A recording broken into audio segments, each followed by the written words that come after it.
All right, guys. I've not said anything about this before, but I just think I should right now. I was watching a video today and I saw one of the people I respect, which is Pastor Bakari, and he was talking about how they should lock up all the preachers and including himself, lock them up, and then there will be change in the country of Nigeria. And I sit down here and I'm thinking, a man called Freez wakes up in the morning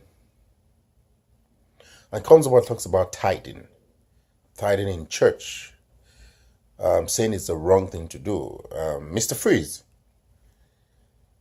for your notice, for your information, there are a couple of people, as a matter of fact, there are millions of people, including myself, who have been tithing, who have an understanding of what tithing is about, and we will not be derailed by what you have said because we have an understanding.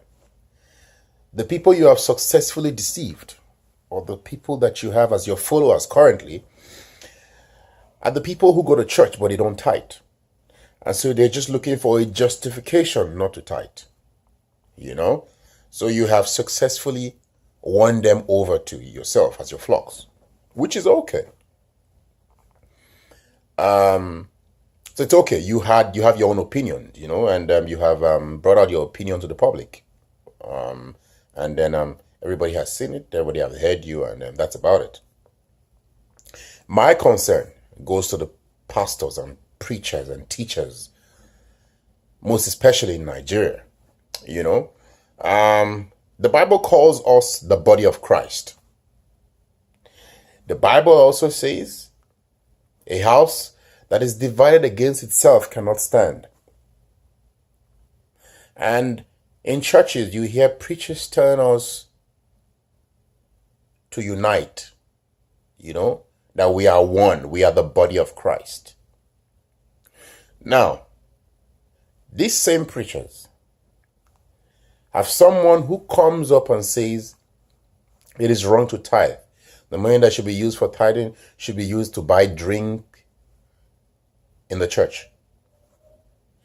And I am so astonished at the fact that all you preachers that preach about unity, that preach about the oneness in the body of Christ, you cannot come together, form a forum, and have a discussion within yourself. I'm not saying to the public, first of all, within yourself, so that you have an understanding of what tithing is within yourself and see where there's discrepancies so that you can have clarity, one vision, one word.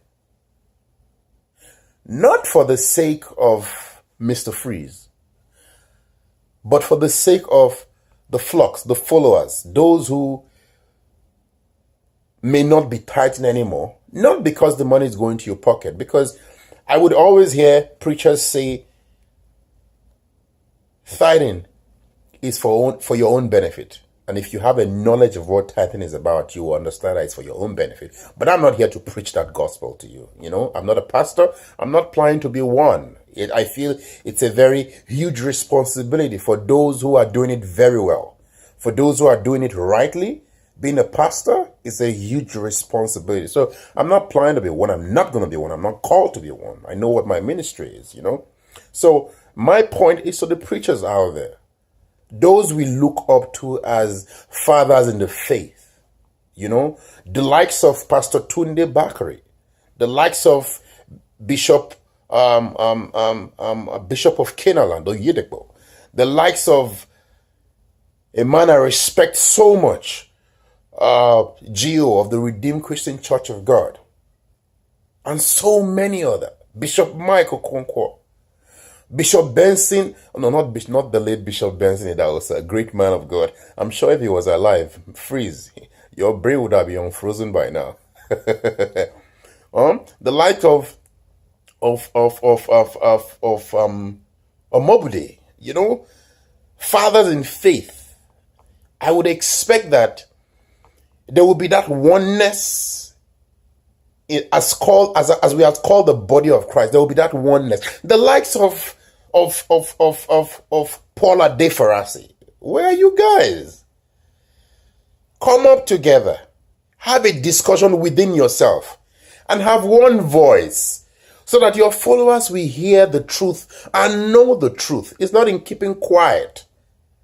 If tithing as preached in the church is for the benefit of the people, then why don't you come out and say the truth to the people so that those that are being derailed by this tithing message understand the truth about tithing? Because I hear of different preachers coming up here. One says, oh, tithing is this. The other one comes up and says, so there's no uniformity. There's no oneness in the message that is coming forth. Fathers of faith, what are you doing? Come together. Put this puzzle together. Put the puzzle together. Let the people who follow, let those who have been derailed in faith, as far as tithing is concerned, have a clearer vision and understanding. I am not saying come up to Freez and attend to him, because for a couple of people that I've had to speak with, they feel he's just looking for attention. I'm not saying come up to that attention. I'm just saying for those who have been derailed, come up and speak the truth to them so they know. Mr. Freez, if you're talking about fake preachers here and there, it's understandable. There are fake preachers here and there. But as far as tithing is concerned, fathers of the faith, come together. Let there be clarity. That's all I'm saying. Thank you. My name? I'm sure you get to know it.